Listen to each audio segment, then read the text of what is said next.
NCERT की first flight English की book का chapter number 1 A letter to God. The फे दे से फेथ कैन मूव माउंटेन्स। वो कहते हैं, लोग कहते हैं मतलब कि विश्वास जो है वो पहाड़ों को भी हिला सकता है। But what should we put our faith in, लेकिन हमें अपना विश्वास जो है वो कहाँ पर लगाना चाहिए। This is the question this story delicately poses. यही वो क्वेश्चन है कि हमें अपना विश्वास कहाँ लगाना चाहिए।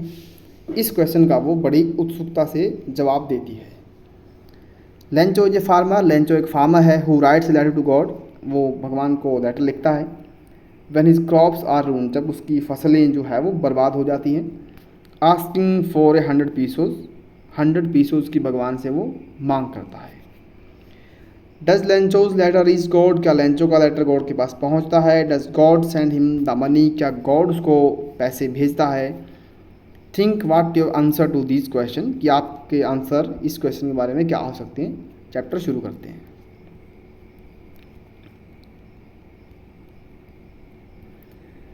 The house, the only one in the entire valley, set on the crest of a low hill. एक घर है पूरी एंटायर एक वैली के अंदर, एक ही घर है।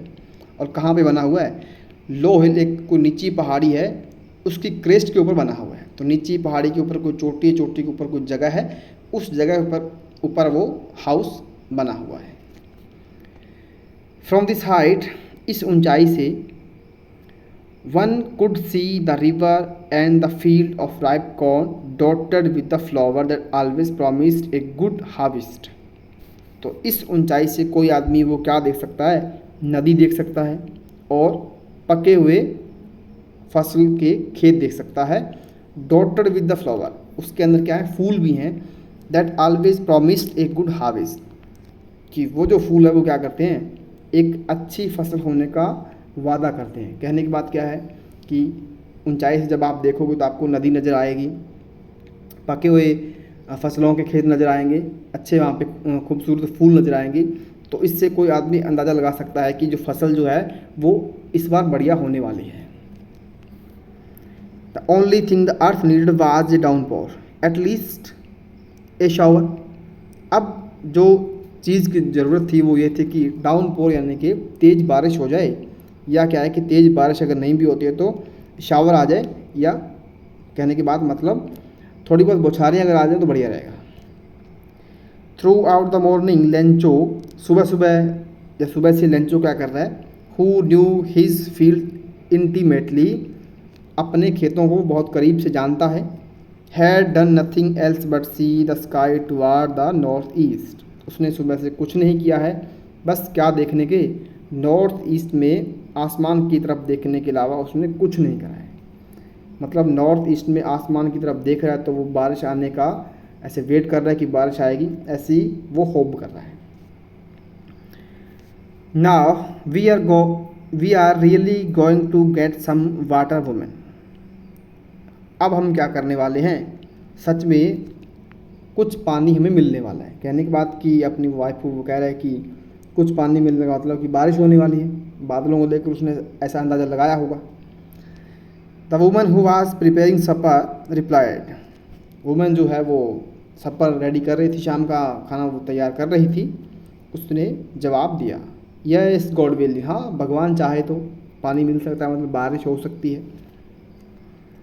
Older boys were working in the field, बड़े लड़के खेत में काम कर रहे थे। While the smaller one were playing near the house, और छोटे लड़के घर के पास में खेल रहे थे। Until the woman call to them all, जब तक कि वो औरत जो है उन सबको आवाज़ नहीं देती है, कम फॉर डिनर, खाने के लिए आ जाओ।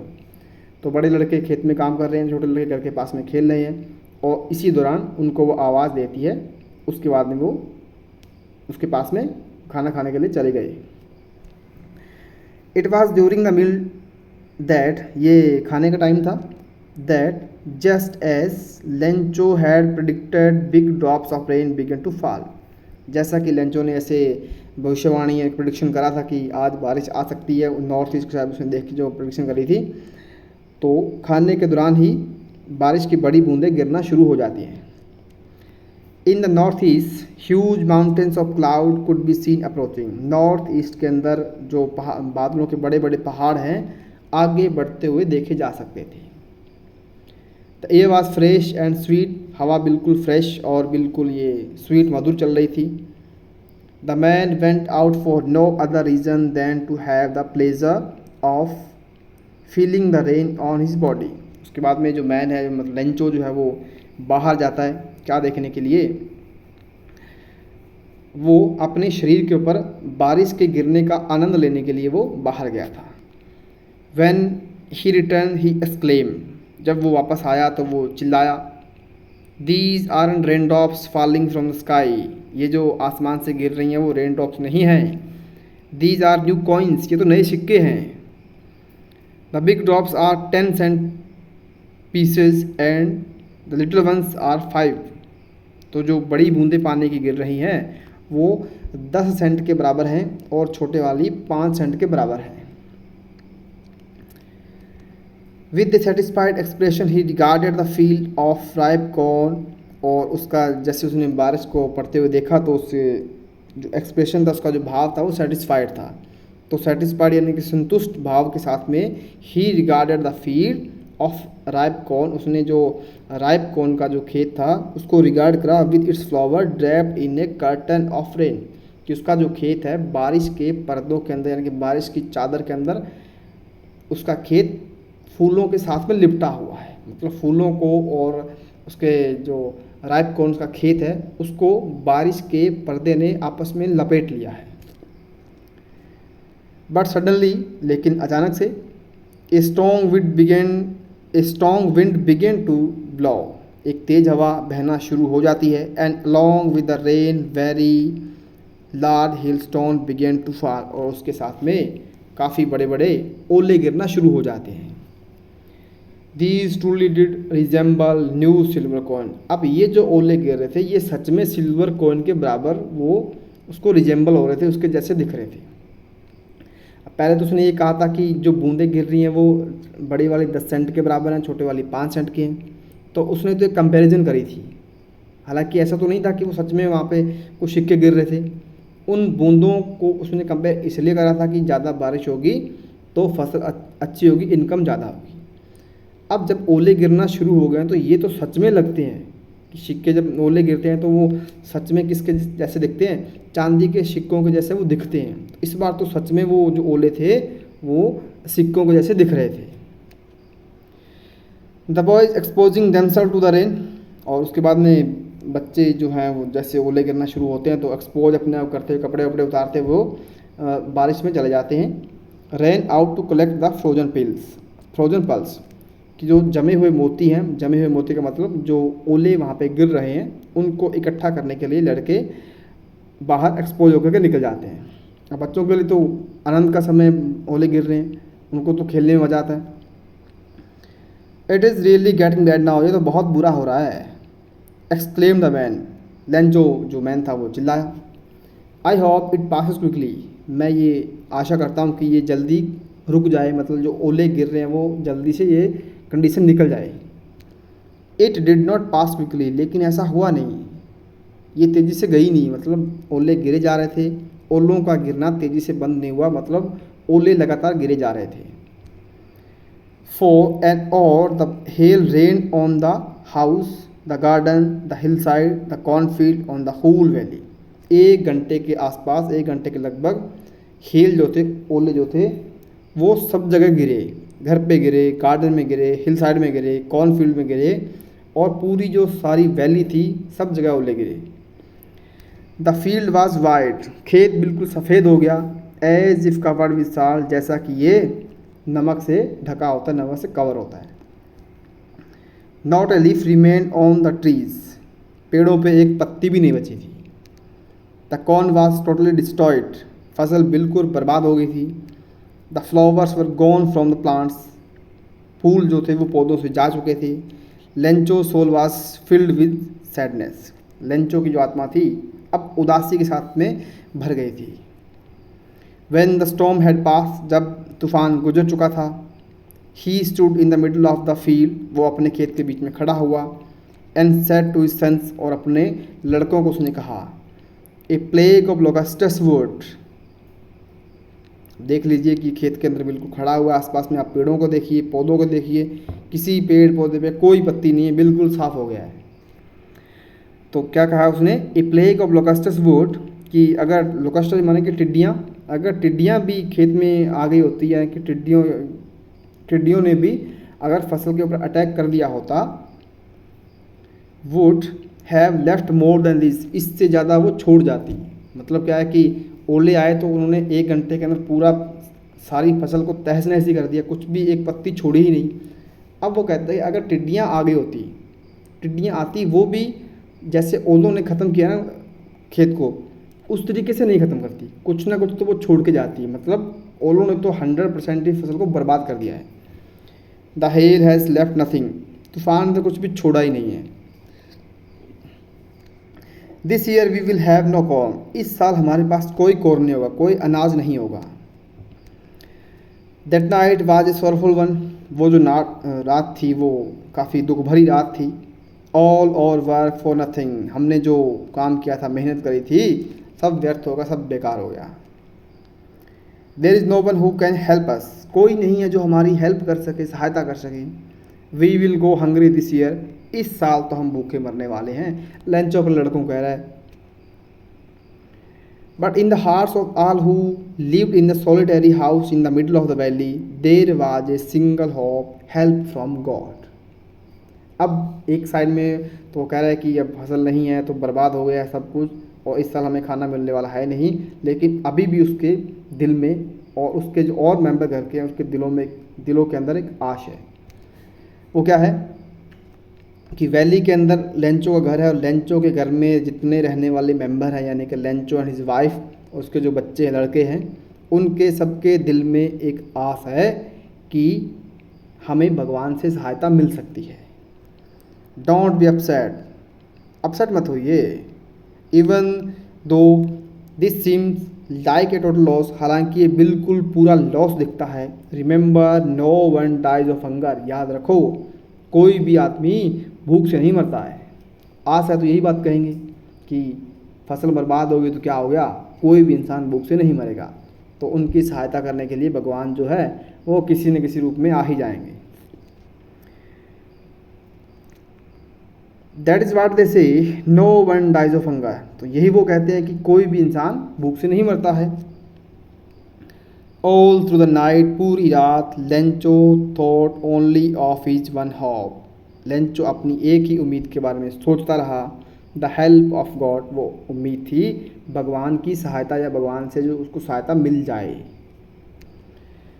Whose eyes as he had been instructed see everything, उसकी जो आंखें थी जैसा कि उसको निर्देश दिया गया था, सी एवरीथिंग, हर चीज़ देखती हैं। Even what is deep in one conscious, यहाँ तक कि उसकी अंतरात्मा में क्या है। Lencho was an x of a man, अब लेंचो के बारे में ये बता रहे हैं कि वो एक आदमी के रूप में बैल था।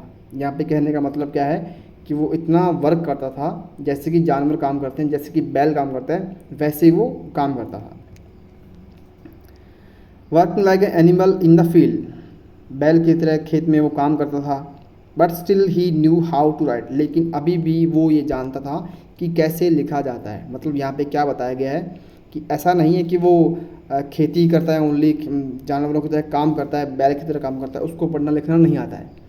बैल की तरह काम करने के बावजूद, जानवरों की तरह काम करने के बावजूद उसको लिखना आता है, यही बात इसमें कहा गया है। But he still how to write the following Sunday, अगले संडे को एट डे ब्रेक, जैसे ही दिन उगता है, he began to write a letter which he himself would carry, वो लेटर लिखना शुरू कर देता है जिसको वो लेकर के जाएगा टू टाउन, शहर में, and place in the mail, और मेल में जाकर उसको रखेगा। मतलब पोस्ट ऑफिस में जाएगा शहर के, और वहाँ पे जाकर उसको डाल के आएगा। It was nothing less than a letter to God, ये भगवान को लेटर भेज जाने के अलावा कुछ कम नहीं था। मतलब जो वो लिखने जा रहा था, वो क्या लिखने जा रहा था, लेटर टू गॉड, भगवान को वो लेटर लिखने जा रहा था। गॉड ही रोट, भगवान उसने लिखा, if you don't help me, अगर तुम मेरी मदद नहीं करोगे ना? My family and I will go hungry, मैं और मेरा परिवार इस साल भूखे मर जाएंगे। I need 100 pesos in order to sow my field, मुझे अपने बीजों को उगाने के लिए 100 पीसोज की ज़रूरत है। Again and to live until the crops come, और जब तक मेरी फसल दोबारा से यानी कि नई फसल नहीं आ जाती तब तक मुझे गुजारा करने के लिए 100 पीसोज की ज़रूरत है। बिकॉज द हेलस्टॉर्म, उसके बाद में वो लिख रहा है लेटर के अंदर कि किस तरीके से हेलस्टॉर्म ने मेरी सारी फसल को तबाह कर दिया है। ही रोट, उसने लिखा to God on the envelope, तो अंदर उसने लिफाफे के अंदर जो लेटर डाला था उसके अंदर उसने सारी बात लिख दी कि मुझे 100 पीसों चाहिए, क्यों चाहिए, बारिश ने ओलों ने बर्बाद कर दिया। और जो लिफाफे के ऊपर उसने क्या लिख दिया, टू गॉड, कि ये जो लेटर जो है वो कहाँ जाने वाला है, टू गॉड यानी कि भगवान के पास जाने वाला है। जैसे अपने एड्रेस लिखते हैं टू जो भी आपका नेम है, उसने टू गॉड लिख के छोड़ दिया। पुट द लेटर इनसाइड, और लेटर को अंदर डाला। And still trouble went to town, और ऐसे दिमाग में उसका ट्रबल थी, चिंता सता रही थी, दुविधा में था, टाउन में गया। एट द पोस्ट ऑफिस में जाने के बाद he place the stamp on the letter and dropped it into the mail box, उसने लिफाफे के ऊपर स्टैम्प चिपकाई और स्टैम्प चिपकाने के बाद उसने उसको मेल बॉक्स में डाल दिया। One of the employees who was a postman and also help at the post office, तो उस पोस्ट ऑफिस के अंदर एक आदमी था, एम्प्लॉय था, वो पोस्टमैन था और पोस्टमैन के अलावा पोस्ट ऑफिस के अंदर वो थोड़े और काम भी किया करता था। Went to his boss laughing heartily and showed him the letter to God, तो पोस्टमैन जो था वो सरकारी कर्मचारी, वो गया वहाँ पे, जाने के बाद उसने लेटर देखा और हंसना शुरू कर दिया और वो उस लेटर को अपने बॉस के पास में लेकर के गया। And showed him the letter to God, और अपने बॉस को जाकर के उसने जो भगवान को लेटर भेजा जाने वाला था उसको दिखाया। Never in his career as a postman had he known that address, उसने अपने कैरियर के अंदर ऐसा एड्रेस कभी देखा ही नहीं था, मतलब भगवान को किसी ने लेटर भेजा ही नहीं था तो कहाँ से देखेगा। द पोस्ट मास्टर, अब उसका जो बॉस है पोस्टमैन का, देखो ये पोस्टमैन है और वो पोस्ट मास्टर उसका बॉस है। The post master A fat amiable, post master एक मोटा सा आदमी है, खुश मिजाज फ्रेंडली आदमी है, amiable. Fellow also broke out laughing, जैसे उसने लेटर पढ़ा तो पोस्ट मास्टर भी हंसना शुरू कर दिया, तो यार कहाँ लेटर जा रहा है, भगवान के पास जाएगा कैसे। But almost immediately he turn serious, जैसे ही पोस्ट मास्टर हंसा थोड़ी देर बाद में वो सीरियस हो गया। अब क्यों सीरियस हुआ देखते हैं। Tapping the later on his desk commented, उस लेटर को अपने डेस्क के ऊपर रखते उसने कमेंट करा, व्हाट फेथ, क्या विश्वास है, मतलब लेंचो के बारे में वो सोच रहा है कि इस बंदे का भगवान में कितना ज़बरदस्त विश्वास है। I wish I had the faith, काश कि मेरे पास भी इतना विश्वास होता भगवान में। Of the man who wrote this letter, इस आदमी की जैसा मेरे अंदर भी विश्वास होता जिसने ये लेटर भगवान को लिखा है। Starting up A correspondence with God, जिसने भगवान से कॉरेस्पॉन्डेंस यानी कि पत्र भेजने का जो सिलसिला होता है, पत्र को भगवान के पास में जाएगा फिर आएगा, जाएगा फिर आएगा, ये जो प्रोसेस है इसको कॉरेस्पॉन्डेंस कहते हैं, पत्राचार, पत्र व्यवहार कहते हैं। तो इस विश्वास को लेकर के जो पोस्ट मास्टर है वो बड़ा ही हैरानी करता है, कमेंट करता है कि कितना गजब का विश्वास है, काश कि मेरा भी विश्वास भगवान में इतना होता। So in order not to shake this in order not to shake the writer's faith in God, अब उसने जैसे ही पोस्ट मास्टर ने उसमें लेंचो का भगवान में विश्वास देखा तो अब वो क्या सोच रहा है कि मुझे लेंचो के विश्वास को तोड़ना नहीं है, मतलब शेक नहीं करना है, उसका विश्वास बना रहना चाहिए। अब उसके लिए उसको क्या करना पड़ेगा। The postmaster came up with an idea, तो पोस्ट मास्टर के दिमाग में एक आइडिया आया। The letter answer the letter, कि वो लेटर को क्या करेगा, आंसर करेगा, जवाब देगा, कि लेंचो ने लेटर भेजा है उसको जवाब देगा। जवाब देने से लेंचो को ये लगेगा कि ये लेटर जो मैंने भगवान को भेजा था भगवान के पास चला गया है और भगवान ने मेरे को वापस वहाँ से लेटर भेज दिया है, इसलिए इस कारण लेंचो का जो विश्वास है वो भगवान से हिलने वाला है नहीं। इसलिए उसने सोचा पोस्ट मास्टर ने कि मैं इस लेटर को क्या करने वाला हूँ, आंसर करने वाला हूँ। But when he opened it, तो पहले तो उसने ये सोचा होगा कि बस आंसर कर देंगे तो उसका विश्वास बना रहेगा, लेकिन पोस्ट मास्टर ने जब लेटर को ओपन किया, it was evident that to answer it he needed something more than goodwill, ink and paper. अब उस लेटर का आंसर करने के लिए उसको गुडविल यानी कि शुभकामनाओं के अलावा, शाही और पेपर के अलावा कुछ और भी चाहिए। ऐसा नहीं कि उसका विश्वास यानी कि लेंचो का विश्वास बनाए रखने के लिए वो उसको रिप्लाई कर दे कुछ भी लिख करके, जो भी वो कहना चाहता है।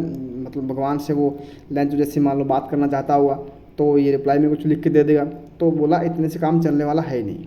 शुभकामनाएं भेज देने से, इंक और पेपर से अकेला काम चलेगा नहीं। क्यों नहीं चलेगा? क्योंकि लेंचो ने तो भगवान से 100 पीसों की डिमांड कर रखी है।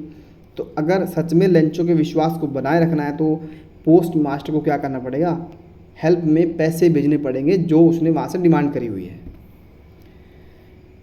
But he stuck to his resolution. तो उसके बाद में उसको अपना आइडिया आया, उसका रेजोल्यूशन जो है वो समझ में आया कि अब मुझे क्या करना चाहिए। He asked for money from his employees, he himself gave part of his salary.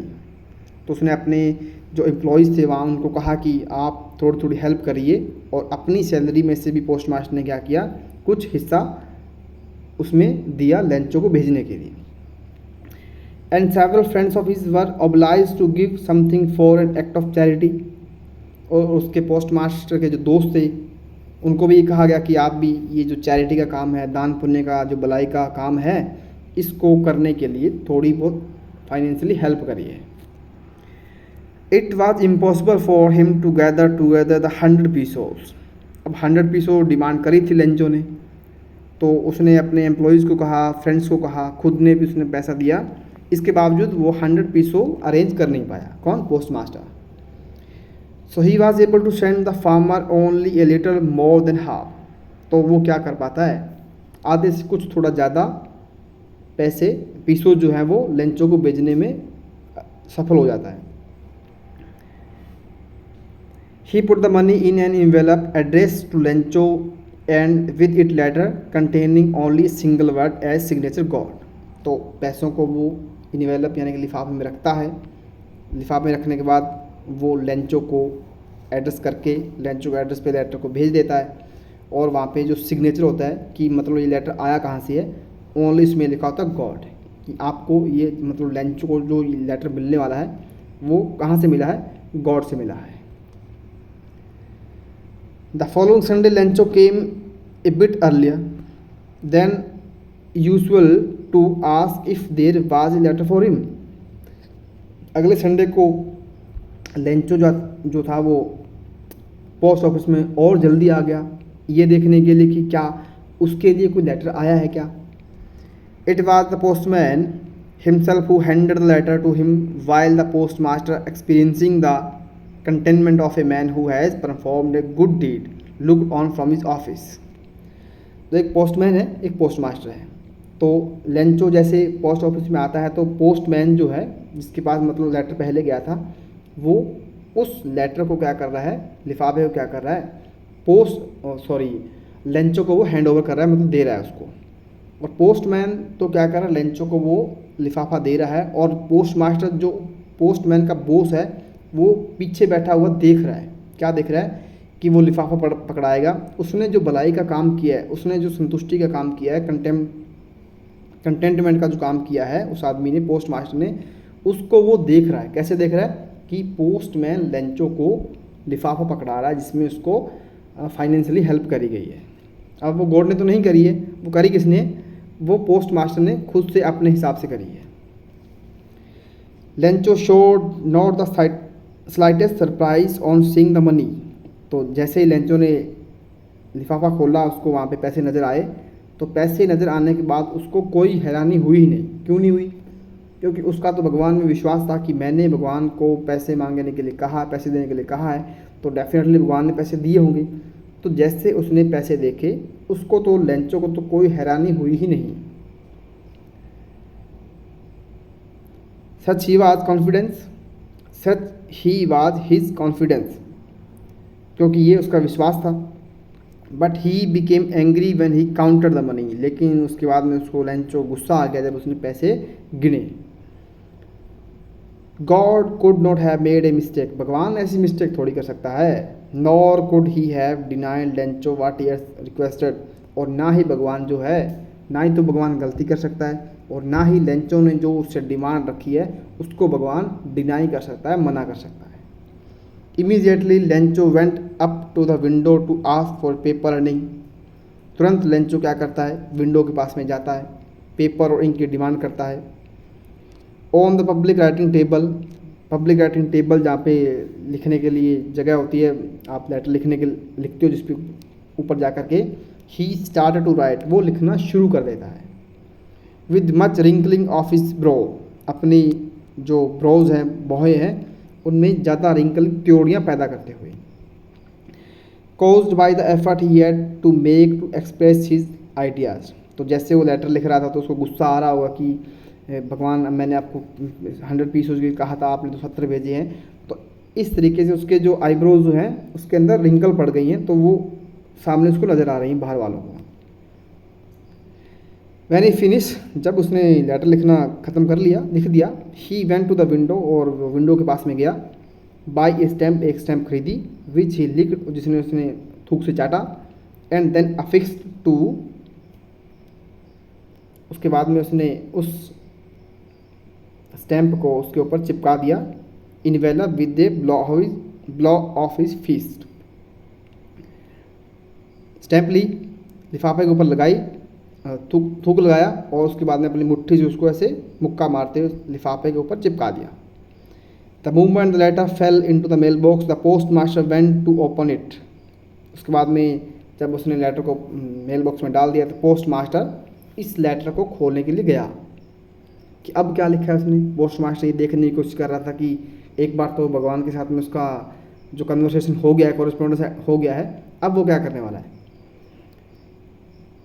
It said, letter में लिखा होता, लेटर कहता था, मतलब लेटर में जो बात लिखी हुई थी, गॉड, भगवान, मतलब ये भगवान को लिख रहा है Lencho, of the money that I ask for, जो मनी मैंने आपको कही थी, ओनली 70 पीसोज रीच्ड मी, सिर्फ 70 पीसोज ही मेरे पास पहुँचे थे। सेंड मी द रेस्ट, जो बचे हुए पीसोज हैं वो मेरे को वापस भेजो और भेजो। Since I need it very much, क्योंकि मुझे इनकी बहुत ज़्यादा ज़रूरत है। But don't send it to me, लेकिन इन पैसों को through the mail, because mail से मत भेजना, because the post office employees are bunch of crooks Lencho, क्योंकि मैंने जो आपको पैसों की डिमांड करी थी 100 पीसोज की, उनमें से 70 पीसोज आपने मेरे को भेजे हैं, अब जो 30 पीसोज बचे हुए हैं वो मेरे को भेजो, लेकिन भेजो कैसे, पोस्ट ऑफिस के माध्यम से मत भेजना, क्योंकि ये जो पोस्ट ऑफिस के एम्प्लॉयज़ हैं ये बेईमान हैं, ये भ्रष्ट हैं, इन्होंने ही मेरे पैसों को पिछली बार चुरा लिया था लेंचो। तो यहाँ पर ये स्टोरी ख़त्म हो जाती है। इसमें क्या बात समझ में आती है वो ये है कि भगवान के पास से लेटर को भिजवाना तो पॉसिबल था नहीं, तो पोस्ट मास्टर जो है वो काफ़ी उसकी हेल्प जितनी पॉसिबल है वो करता है, और चूँकि उसका विश्वास भगवान के अंदर बहुत ज़्यादा है लेंचो का, तो लेंचो को ऐसा लगता है कि वो जो लेटर उसको रिप्लाई में आया है वो भगवान से ही आया होगा। तो बिना ये जाने कि उसको पैसे भगवान से कैसे आए, किसने भेजे, वो डायरेक्टली ब्लेम करना शुरू कर देता है पोस्ट ऑफिस के एम्प्लॉयज़ को। अगर वो जानने की कोशिश करता कि ये पैसे कहाँ से आए होंगे, तो डेफिनेटली उसको ये पता चलता कि जिन पोस्ट ऑफिस के एम्प्लॉयज़ के ऊपर वो इल्ज़ाम लगा रहा है चोरी करने के, उन्होंने ही उसकी हेल्प करी थी 70 पीसोज के अरेंज करने में। Thank you.